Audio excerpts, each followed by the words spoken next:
중심에서 계시로 주신 복음, 계시로 주신 복음이라는 제목으로 하나님 말씀 증거하겠습니다. 지금 에베소서 말씀 살펴보고 있는데요. 에베소서는 사도 바울이 감옥에 갇혀서 쓴 옥중 서신 가운데 하나로 사도 바울의 에베소 교회를 향한 그 간절한 기도의 내용이 주된 본문으로 그렇게 삼아져서 비록 본인은 갇혀있지만 갇혀있는 것이 아니라 예수 안에서, 예수 그리스도 안에서, 성령 안에서, 하나님의 말씀 안에서 참된 평안을 얻고 위로를 받으며 그렇게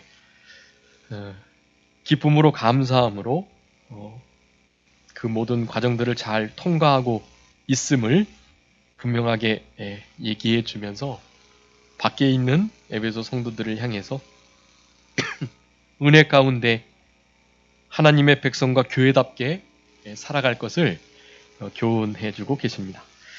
지난 시간에 지극히 큰 하나님의 그 긍휼, 사랑, 자비, 바로 그 은혜로 말미암아 구속을 얻은 것에 대해서 그 구속의 결과에 대한 부분들을 살펴봤습니다. 뒷부분 좀 살펴보지 못했는데요. 그 구속의 결과물은 하나됩니다. 이방과 하나님의 택하신 이스라엘 백성들이 하나되고 또 하나님과 불신자들이 하나되는 그와 같은 역사를 그 구속이 가져오게 된다. 근데 그 방편들을 한마디로 말씀드리면 우리 예수 그리스도의 육체로, 즉 십자가의 피로 화목케 하시는 막힌 담을 허무시고 원수된 것을 패하셨다라고 말씀드렸습니다. 그와 같은 일들이 진행됨으로 말미암아서 그 하나됨을 주신 분명한 이유가 바로 영적 성전을 건축하게 하기 위함이다. 성령 안에서, 그리고 오늘 본문에 있는 것처럼 예수 그리스도 안에서 당당히 하나님께 나아가서 거룩한 그분께 붙어서 거룩의 열매를 맺히고 우리의 거룩한 영적 성전이 함께 지어져가는, 성령 안에서 주 안에서 세워지는 그 역사가 우리들을 그렇게 하나 되게 하시는 중요한 이유이다라는 것을 지난 시간에 살펴봤습니다. 오늘 본문은 이제 그와 같이 하나된 하나님의 백성, 성전된 영적 교회가 어떠한 사명을 가지고 살아가야 할 것인가. 오늘은 그 교회에, 그러니까 우리 각자가 다 교회이고요. 교회의 구성원으로 모인 이 장소도 교회이고, 우리 교회, 하나님의 성령이 거하시는 우리 성전된 우리의 몸이 하나됨을 이루면서 어떤 목표를 추구하면서 살아가야 되는가에 대해서 말씀해 주고 계십니다. 한마디로 말씀드리면 그 하나님의 은혜의 경륜, 바로 하나님의 지혜를 비밀로 표현하고 있는데 바로 그 그리스도의 비밀, 그 비밀을 선포하는 것이다 라고 하겠습니다. 우리 교회의 가장 중요한 사명 가운데 하나는 이 복음이 그리스도의 비밀인데 복음의 비밀이 그리스도이고 그리스도의 비밀은 곧 복음이고 하나님의 지혜가 곧 비밀이고 하나님의 능력과 하나님의 지혜 또 하나님의 비밀, 이것 또한 그리스도이고, 이와 같은 등식들이 좀 성립하는데 그와 같은 것을 먼저 깨달은 자가 그 깨달은 말씀을 선포하는 일, 우리 사도 바울이 지금 그 일을 하고 있고 이방인의 사도가 돼서 에베소 지역에서 복음을 전해서 교회가 세워진 그 교회를 향해서 그와 같은 선포를 외치고 있는 것입니다. 복음을 전하다가 감옥에 갇혔는데 에베소 교회 성도들이 사도 바울을 좀 곤란하게 여기고 좀 부끄러워하는 그런 모습이 있었던 것입니다. 부끄러워할 것이 아니다. 나의 감옥에 갇힘은 너희들의 영광이다 라고 말씀하면서 이렇게 복음 전하다가 감옥에 간 것으로 위축되지 말고 더 그 계시를 깨닫게 해주시고 알게 해주신 그 은혜로운 복음을 힘써서 남은 때에 증거하고 전파해라, 외쳐라 라는 것을 오늘 본문에서 명령을 하고 계시는 것입니다. 그와 같은 복음 가운데, 그 경륜, 비밀 가운데 중요한 것 하나가 이방인과 유대인이 하나 되는 것, 그것을 이제 비밀로 다루고 있는 거예요. 이때까지만 해도 이제 이방인들에게 구원이 이르게 되는 것이 그렇게 흔한 일은 아니었던 것입니다. 근데 점점 시간이 흐를수록 이제 너무나 당연하게, 그리고 이제는 어떻게 보면 이스라엘 나라 택함 받은 유다 족속들보다도 이방인으로 치부되었던 우리들, 소외되었던 우리들, 육체로는 여전히 예수님의 혈통과는 관계없는 우리들에게 사실은 복음이 더 잘 전해지고, 그래서 도리어 이제 우리의 복음이 다시 이스라엘로 들어가는 그런 현상이 지금 나타나고 있는 것입니다. 어찌되었든 이때까지 시대 상황 속에서 그러니까 그리스도가 결국 비밀이 되는데, 그 비밀 가운데 하나가 이방인이 하나님의 선민 백성에 가입되는 것이다. 그리고 바로 그 비밀인 그리스도가 곧 예수님이시다. 예수님이 그리스도이시다라는 것이 사실은 비밀이 되는 것인데, 그런 것들이 밝히 드러나는 그런 역사 속에서 우리는 지금 살아가고 있는 것입니다. 이때까지만 해도 그것이 비밀 혹은 경륜, 복음의 비밀, 이런 것들로 표현이 되었던 것. 그러니까 우리가 그런 큰 구속의 은혜를 얻었기 때문에 우리가 이제 앞으로는 우리 자신이 거룩해지고 지어져가는 성전이 잘 됨과 동시에 그와 같은 복음을 담대히 증거하고 전파하는 이 일을 우리가 잘 감당하도록 하는 그러한 권면이 오늘 본문의 내용이라고 할 수가 있겠고, 이제 또 한면으로는 그렇게 복음을 증거하면서 전하면서 동시에 그리스도를 향한 우리의 사랑이 더 깊어지도록 그 일을 힘쓰는 것이 바로 교회의 사명이다. 그 두 가지를 오늘 본문에서 말씀해주고 계십니다. 본문이 긴데 21절까지 크게 두 가지로 그렇게 나눌 수 있습니다. 1절부터 13절까지 하나님의 지혜, 복음의 비밀, 바로 그리스도를 그렇게 담대히 증거하고 전파하는 것, 예수 그리스도의 십자가로 하나님과 원수된 사이가, 또 우리 이방인과 유대인 사이의 그 멀어짐이 하나 되는 역사가 있었다라는 이러한 사실들을 담대히 전하는 이 일을 힘쓰라고 말씀하고 계시는 것이고요. 14절부터 21절까지 성령으로 말미암아 속사람이 더 장성하고 성숙해지는 이 일을 할 수 있도록 그렇게 권면하는, 그 일은 다르게 되는 것이 아니고 우리가 기도할 때 기도하고 이렇게 됐으면 좋겠다, 주님을 더 사랑했으면 좋겠다, 더 그 사랑의 길이와 깊이 넓이와 높이를 좀 더 잘 알아갔으면 좋겠다라는 생각만 가져도 우리의 기도하는 것과 생각하는 것보다 더 능히 넘치도록 하실 그분께서 하나님의 영광을 위해서 그와 같은 기도를 들어주신다라는 것으로 3장의 말씀을 마치고 있는 것입니다. 3장 1절 말씀에 보면 이러함으로 그리스도 예수의 일로 너희 이방을 위하여 갇힌 자는 나 바울은 이라고 표현합니다. 우리 로마서 11장에 보면 우리 사도 바울은 어디의 사도라고요? 이방인의 사도. 이방인에게 복음을 전할 그릇으로 우리 하나님께서 사도 바울을 택하셨고, 베드로랄지 우리 예수님을 살아계실 때 직접 따라다녔던 많은 이들은 주로 유대, 이스라엘 백성들을 향한, 유대인들을 향한 복음에 힘썼어요. 또 그 외에 다른 많은 제자들도 이제 예루살렘으로부터 박해가 있었기 때문에 오순절 보에서 성령을 받은 다음에 다 흩어져서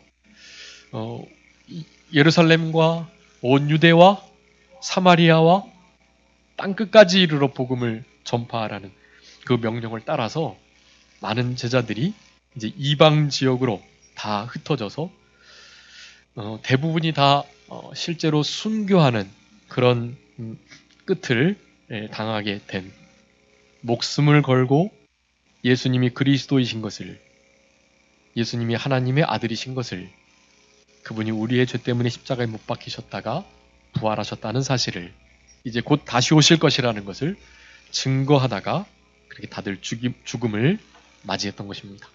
능력을 받고 또 갖은 순환과 또 모욕을 당하고 결국에는 맞고 죽음에 이르기까지 되었던 우리 제자들의 그런 후기들을 살펴볼 때 지금 이제 이 세대에도 그와 같은 역사들이 반드시 나타날 것에 대해서 여러분 대비하시면서 지난 시간 우리가 짊어져야 할 십자가 가운데 능력의 십자가가 있다고 말씀드렸습니다. 지금 능력을 받을 때라는 사실, 능력을 지고 영문 밖에 먼저 걸어가신 주님을 따라가야 한다라는 사실을 기억하시면서 능력 질 준비를 잘 감당하시는, 어떠한 핍박이 있어도 예수 그리스도의 구주 되심을, 유일한 진리 되시고 유일한 천국에 이르는 길 되심을 그 어떠한 진리와도 미혹에도 양보하지 않고 타협하지 않는 우리들이 될 수 있도록 그렇게 순교자의 마음을 가지고 살아가시는 우리들이 다 되어야 할 것입니다. 사도 바울은 그런 마음으로 갇힌 자 되었다라고 말씀하는 것입니다. 갈라디아서 2장에서도 우리는 이방인에게로 간다라는 말씀을 했어요. 유대인들에게 처음에는 하나님의 잃어버린, 이스라엘의 잃어버린 양을 찾아다녔는데 그들이 복음을 거부하니까 너희들이 분명히 거부했다. 나는 너희들이 거부했기 때문에 이제는 이방인에게로 가겠다라는 선포를 하고 사도 바울의 복음 증거 사역, 전도 여행들을 시작했던 것을 그렇게 살펴봤었습니다. 그러다가 이제 갇혀버리게 된 바울이라는 거예요.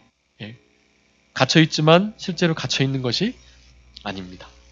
그의 영은 너무나 자유롭게 우리 하나님과 교제하고 기쁨으로, 감사함으로 그 감옥 생활을 그렇게 감당하면서 이와 같은 편지를 통해서 복음을 온전하게 정리하고 증거하는, 그것이 성경으로 묶여서 지금 우리들에게 큰 신앙의 유익을 주는 하나님의 말씀이 되었던 것입니다. 여러분, 갇힌 것이 결코 나쁜 것이 아니라는 것을 아셔야 됩니다. 순교자의 자리에 있는 것 자체가 큰 복이고, 그것이 얼마나 기독교인이 크리스찬 그리고 성도가 되는 그런 면인지를 알 수 없어요. 조금만 양보하고 타협하면 감옥 가지 않게 하고 또 편하게 신앙생활하게 해주겠다고 하는데도 굳이 기어이 한 번을 양보를 안 하는 거예요. 그 한 번을 양보 안 함으로 인해서 당하는 이와 같은 고난. 우리는 하나님의 자녀 된 자들로서 예수님과 함께 후사될 자로서 영광을 얻기 위해서 무엇도 함께 받아야 된다고 그랬습니까? 고난도 함께 받아야 된다. 그러니까 고난을 자처하는 일이 필요해요. 자처하는 일. 지금 유럽과 또 이슬람권은 당연히 여러 차별금지법과 평등법에 의해서 예수 그리스도만이 구원의 길이 되신다라고 선포하면 다 잡히게 되어 있습니다. 그런 동영상도 많이 떠 있는 것 같은데요. 영국에서 거리에서 노방전도를 하다가 목사님이 체포되셔가지고 감옥에 가시고 벌금형을 맞거나 또 실제로 구금이 되시거나 그런 일들이 많이 있습니다. 지금 이제 우리 이번 주 토요일 날 전도회로 모일 건데 이렇게 너무나 자유롭게 거리를 다니면서 복음을 전하면서 예수님을 믿으시라고, 예수님이 유일한 구원의 길이 되시고 예수님을 믿어야만 천국에 갈 수 있다고, 그렇지 않으면 지옥에 갈 수밖에 없다고 그렇게 말을 하는 이 전도의 아주 일반적인 행위가 법에 저촉이 되는 그런 시대가 오기 전 마음껏 이렇게 전할 수 있을 때 복음을 전하지 않는다면 실제로 그 일을 하지 못하게 될 때 내가 과연 할 수 있을까? 그것을 한번 생각해 보셔야만 합니다. 그런 오기를 갖는 분도 계시는 것 같아요. 내가 자유롭게 할 때는 뭐 나의 자유롭게 또 안 할 수는 있는데 굳이 전도하면 감옥에 간다라고 말을 하면 나는 할 거다라고 생각하는 분들이 있을 수도 있을 것 같아요. 네, 뭐 그것도 나쁘진 않습니다. 네, 그때 목숨 걸고 하시면 돼요. 네, 근데 어쨌든 하는 것이 중요하고 지금 뭐 그렇게 전도해서 뭐 될 일이 아니다라고 말을 하지만 그렇지 않아요. 끝까지 해야만 합니다. 전도해서 전도한 그 결과로 열매가 혹시 맺히지 않는다 할지라도 하나님은 반드시 그런 것을 사용하세요. 우리의 그 노력과 시간 들임과 행위들을 반드시 기억하시고 갚아주십니다. 우리 신앙의 진보와 발전으로 성숙으로 또 이렇게 가까운데 진리를 사모하는 이들이 좋은 교회를 찾다가 그저 말씀대로 하려고 하는 교회, 그 교회를 찾다가 우리 교회에 정착하게 되는 일들이 있는 것이에요. 전도를 하게 되면 그런 열매들이 있는 것입니다. 혹시 그런 일조차도 없을지라도 우리는 해야만 해요. 그것이 우리의 사명이고 우리 주님께서 그 일을 통해서 우리의 신앙이 살게 하시고 우리 주님의 뜻을 나타나게 해주시는 것이기 때문에 그렇습니다. 우리가 살기 위해서라도 우리는 전도해야만 하고 실질적으로 전도하지 못할 때 그때에도 목숨을 걸고 전도할 수 있는 그런 신앙이 지금 이렇게 자유로운 때 그럴 때 잘 준비되어야 된다. 여러분 결국 고난이 감옥의 갇힘이 나쁜 것이 아니다. 다 유익이 될 수밖에 없다라는 사실을 우리는 기억해야 되겠습니다. 2절에 너희를 위하여 내게 주신 하나님의 그 은혜의 경륜 그것을 너희가 들었다라고 말씀합니다. 이 은혜의 경륜이라는 것은 은혜로 말미암아서 이스라엘 백성들도 그렇고 이방인들이 주께로 돌아와 하나 된 것 바로 그것을 가리키고 그것이 하나님의 그 섭리와 구원 모든 계획들을 통틀어서 쓰는 단어입니다. 은혜의 경륜. 뒤에 이제 비밀의 경륜, 9절에 비밀의 경륜이라는 단어도 나오는데요. 그 같은 모든 경륜들이 비밀의 경륜, 은혜의 경륜 이런 것들이 이제 그 윗절에서 말하는 계시로 말미암는 그리스도의 비밀을 바로 복음을 깨닫게 해주었다는 그 그리스도의 비밀 또 복음 이와 같은 단어들과 다 일맥상통하는 말씀이라고 하겠습니다. 곧 계시로 3절에 곧 계시로 내게 비밀을 알게 하신 거라고 말하면서 그것을 내가 대강 기록했다라고 말씀합니다. 여기 계시로 비밀을 알게 하셨다. 오늘 제목도 계시로 주신 복음이라고 말씀하는데요. 이 복음은 그냥 깨닫고 알 수 없고 반드시 계시로만 가능하다라는 것을 말씀하고 있는 것입니다. 이게 아직도 이제 복음이 체계화되지 않은 때에 특별히 사도 바울에게 하나님이 부어주시는 특별한 계시를 통해서 복음을 정립한 것이에요. 복음이 곧 그리스도의 비밀이고 하나님의 능력이고 그것이 곧 그리스도의 비밀이고 하나님의 비밀이고 은혜로운 경륜이고 복음의 경륜이고 이런 모든 것들을 우리 사도 바울의 이와 같은 감옥에서의 깊은 사색 속에 우리 주님의 성령님께서 역사하시는 그 은혜를 따라서 이렇게 정립되게 된 것입니다. 그런 모든 경륜들 그것들을 계시로 말미암아 알게 되었다라고 말하면서 이 계시 우리는 늘 계시 의존적 신앙생활을 해야만 하는데요. 이 계시는 한마디로 말씀드리면 사도 바울이 지금 받은 이 모든 성경 말씀을 가리키는 것이고 계시는 곧 하나님의 말씀이라고 할 수가 있겠습니다. 원래 계시라는 원래 단어의 뜻은 감춰져 덮여 있는 것을 드러내서 보여주다 그런 뜻이에요. 그러니까 무슨 천이나 뭐 그릇으로 덮어놓았던 그것을 드러내서 보여주는 거 그것이 바로 계시의 뜻입니다. 사실은 복음이 그렇게 하나님의 말씀이 감춰져 있었는데 구약에는 이스라엘의 역사 속에서 모든 제사 가운데 다 그리스도의 그 역사들이 감춰져 있었고 신약 시대에는 당연히 우리 예수 그리스도의 그와 같은 선포로 말미암아 분명하게 열려져 있긴 하지만 이 에베소서, 갈라디아서, 빌립보서 이와 같이 성경을 쓸 그때쯤, 그러니까 예수님이 돌아가신 다음에 한 30년, 40년 후에 그때에는 여전히 정립이 안 돼 있던 그런 시대였다라는 것입니다. 그런데 이와 같이 사도들을 통해서 하나님께서 계시, 즉 열어서 보여주시는 이와 같은 역사로 무엇이 복음인지, 무엇이 진짜 그리스도의 비밀이 되는지를 알게 해 주셨다라는 것을 사도 바울이 말씀하고 있는 것입니다. 고린도후서 12장 우리 잘 아는 말씀, 사도 바울이 받은 계시가 너무나 많아서 하나님께서 사단의 가시를 주셨다라고 말씀합니다. 육체의 가시, 사단의 사자를 주어서 그것을 좀 떠나기를 3번이나 간구했는데 내 은혜가 내게 족하다. 그것이, 그 가시가 너에게 있는 것이 맞다. 그래야만 받은 계시가 너무 많아서 교만에 자고해질 수 있는데 그렇지 않게 하기 위해서 그것이 있어야만 한다라는 말씀을 하시는 것. 받은 계시가 많다라고 말씀하면서 그래서 우리 이 신약 성경의 반 이상을 우리 사도 바울이 기록한 것을 우리는 알 수 있습니다.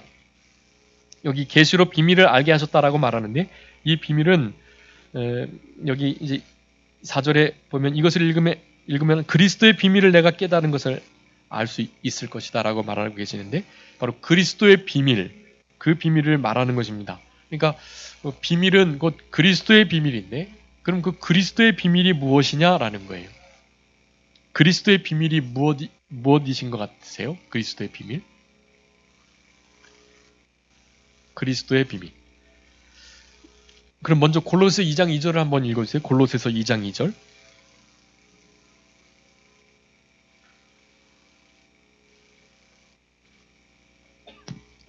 이는 저희로 마음의 위안을 받고 사랑 안에서 연합하여 원만한 이해의 모든 부요에 이르러 하나님의 비밀인 그리스도를 깨닫게 하려 함이라. 아멘. 하나님의 비밀인 그리스도. 네.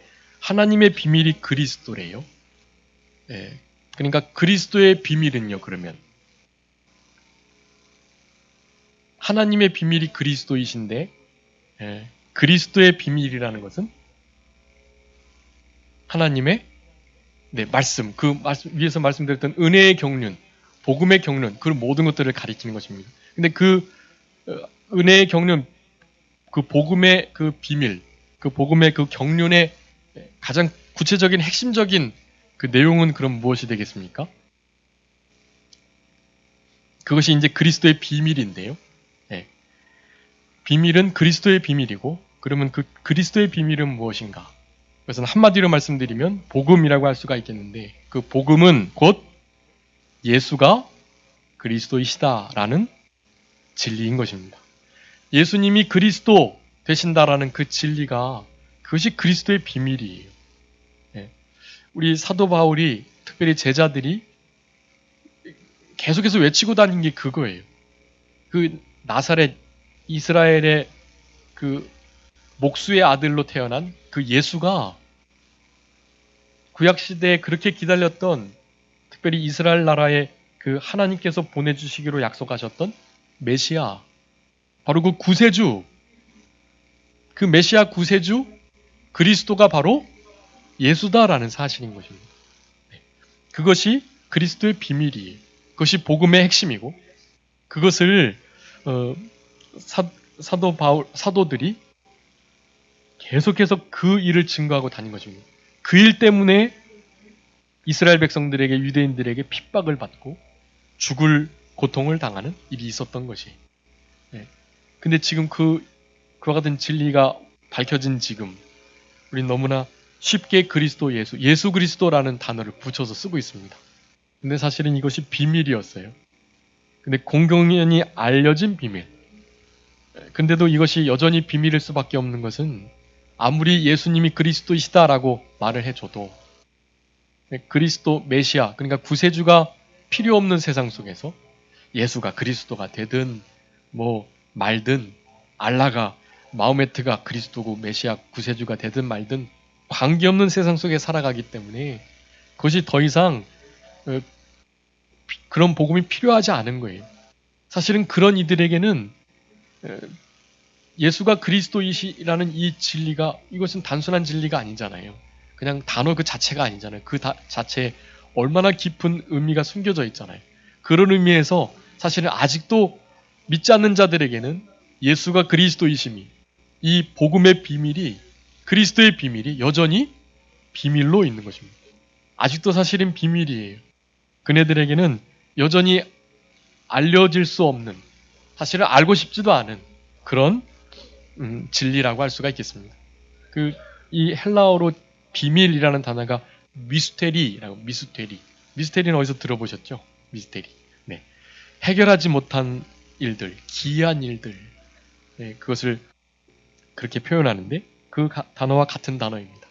네, 사실은 자기네들이 알지 못하지만 그래도 뭔가 궁금해서 조금 더 나은 어떤 인간의 모습, 또 인생의 목적을 가지고 살아갈 수 없을까라고 생각하는 이들에게는 그런 것들이 사실은 아주 깊은 궁금증이 되고 도전이 돼서 결국에는 그런 이들은 신의식을 가지고 계시 의존 사상을 가지고 결국 주님께로 돌아올 수 있는 가능성이 많은데, 지금 이 시대는 그런 것이 별로 중요하지 않고 의미가 없고 지금 그저 내 먹고 살기가 바쁘고 또 내가 지금 세상에서 성공하고 건강하게 부귀영화를 누리는 것 그 자체가 너무나 중요하기 때문에 그런 성경에서 나타난 그리스도의 비밀, 복음의 비밀, 하나님의 비밀, 이런 것들이 무엇인지는 전혀 관념치 않는 무관심한 그리고 무감각한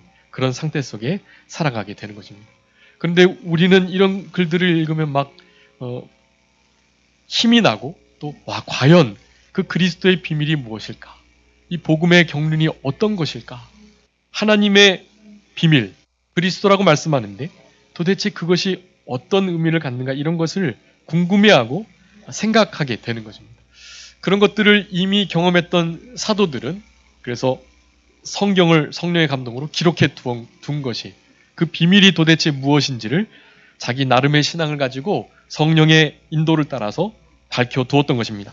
근데 다시는 그런 일이 있지 않을 것입니다. 5절에 보면 이제 그의 거룩한 사도들과 선자들에게 성령으로 나타나신 것 같이 다른 세대에서는 사람의 아들들에게 알게 하지 아니하셨다라고 말합니다.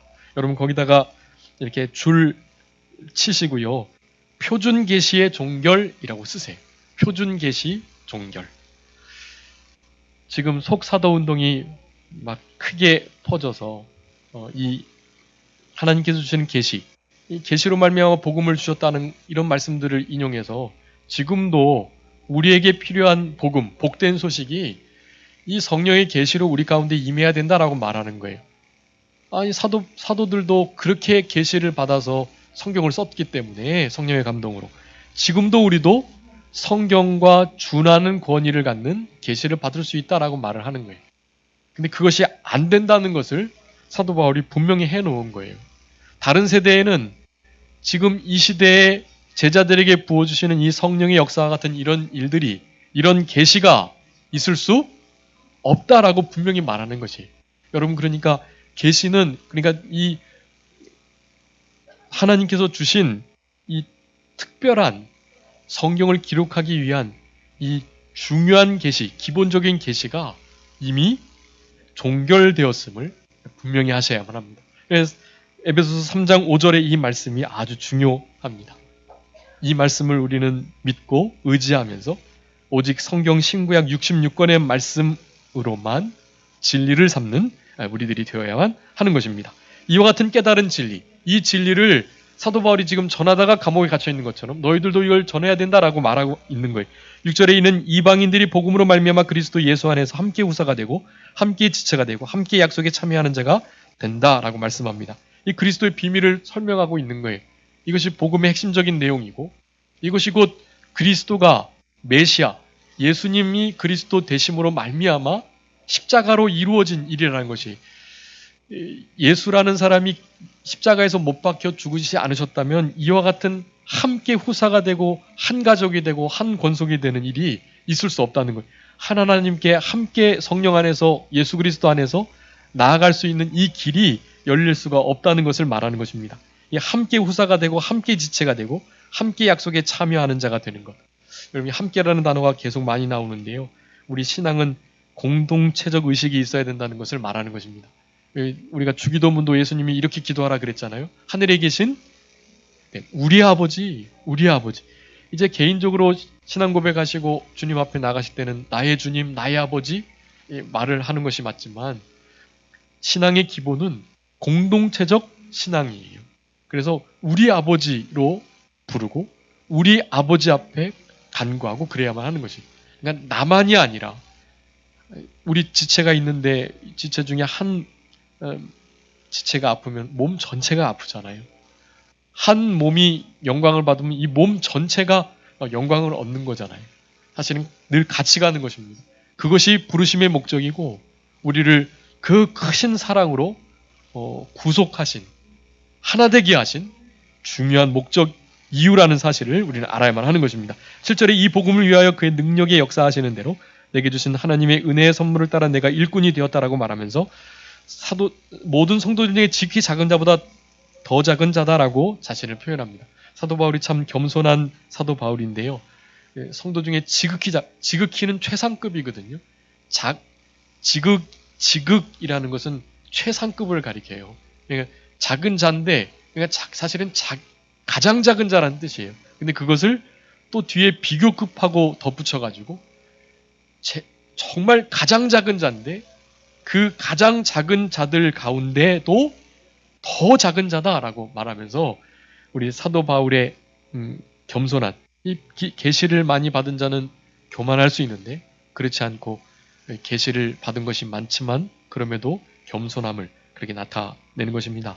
본인이 알았던 거예요.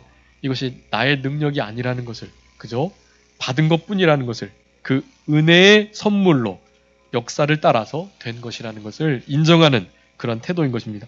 고린도전서 15장 9절에서는 이제 이거보다 한 단계 앞서가지고 성도들에게서 비교한 이 일이 중간에 오게 되는 것이고 그 전에는 사실은 자기를 사도들 중에서 비교했어요. 고린도전 15장에 자기는 사도들 중에 지극히 작은 자다라고 말을 했는데 그것이 아니다. 나는 사도들에게서 비교할 바가 아니다. 성도들 중에 지극히 작은 자보다 난 더 작다라고 조금 더 성숙한 겸손한 신앙의 고백을 한 것입니다. 근데 뒤에 이제 디모데전서 1장에 가보면 자기를 죄인 중에 괴수로 말하면서 얼마나 그 신앙이 겸손하고 하나님이 기뻐하시는 신앙이 됐는지를 말씀하고 계시는 것입니다. 영원부터 만물을 창조하신 하나님 속에 감췄던 비밀의 경륜이 어떠한 것을 자기를 통해서 사실은 자기 속에 역사하시는 하나님의 그 능력, 선물로 주신 그 은혜를 따라 일꾼이 되었기 때문에 그저 나타냈을 뿐이다라고 말을 합니다. 10절에 이제 교회로 말미암아 하늘에서 정사와 권세들에게 하나님의 각종 지혜를 알게 하려 하십니다라고 말하면서 그것은 예수님 안에서 예정하신 뜻대로 이루어진 것이다. 그리고 이와 같은 이 복음이 비밀된 이 복음이 드러나게 된 것, 이것의 가장 중요한 목적이 12절에 있는 것처럼 우리가 그 안에서 그를 믿음으로 말미암아 담대함과 하나님께 당당히 나아감을 얻게 하기 위함이라고 말씀합니다. 참 중요한 말씀인데요. 우리 에베소서 2장에서도 우리 예수 그리스도의 피로 말미암아 그렇게 하나 되어서 주님께 나아갔고 특별히 18절에 성령 안에서 아버지께 나아감을 얻었다.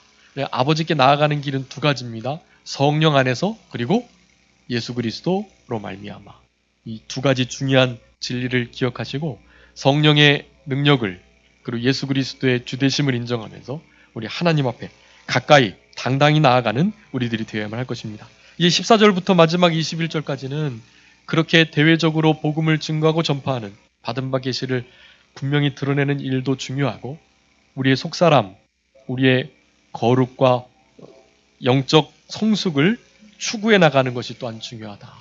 그리스도의 사랑의 길이와 깊이와 넓이를 높이가 어떠한지를 정말로 깨달아 알기를 간절히 바라는 우리 사도 바울의 기도가 그렇게 드러나 있습니다.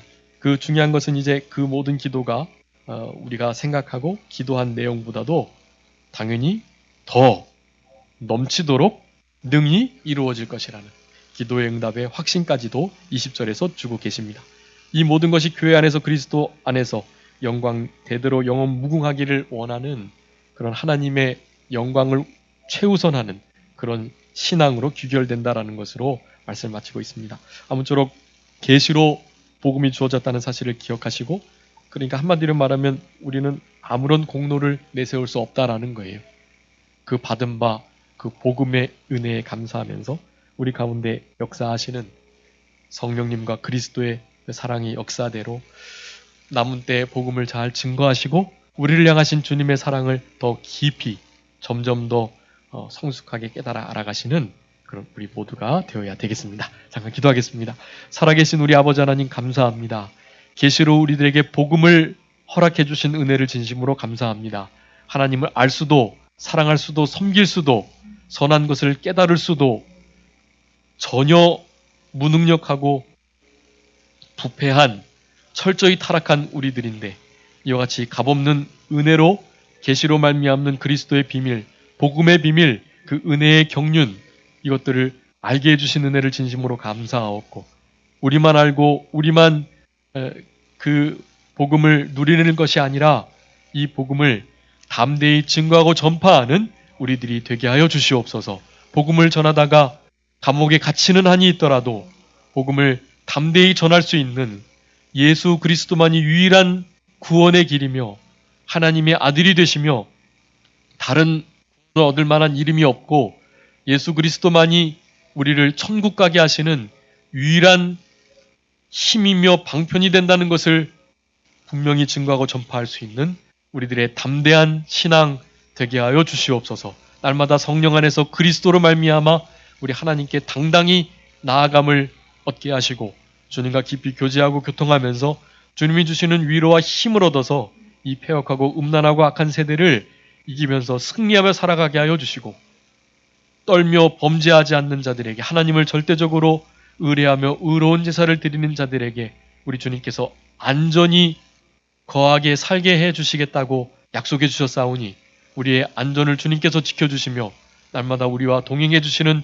역사로 우리의 속사람이 강건케 되고, 우리 주님 앞에 바라고 기도하는 것들, 우리가 생각하고 기도하는 것보다 능히 넘치도록 하시는 그분께서 하나님의 영광을 위해서 그 모든 일들을 이루어 주신다는 확신을 가지고 주님 앞에 기도의 생활, 끊이지 않고 기도하기를 쉬는 죄를 범치 않는 우리 모두가 되게 하여 주시옵소서. 남은 모든 주의 날도 우리 주님께서 기뻐하시는 거룩한 날로 온전히 드릴 수 있도록 주님께서 도와주시기를 간절히 바라옵고 감사하오며 예수님의 이름으로 기도 올리옵나이다. 아멘. 다 같이 찬송하시겠습니다. 찬송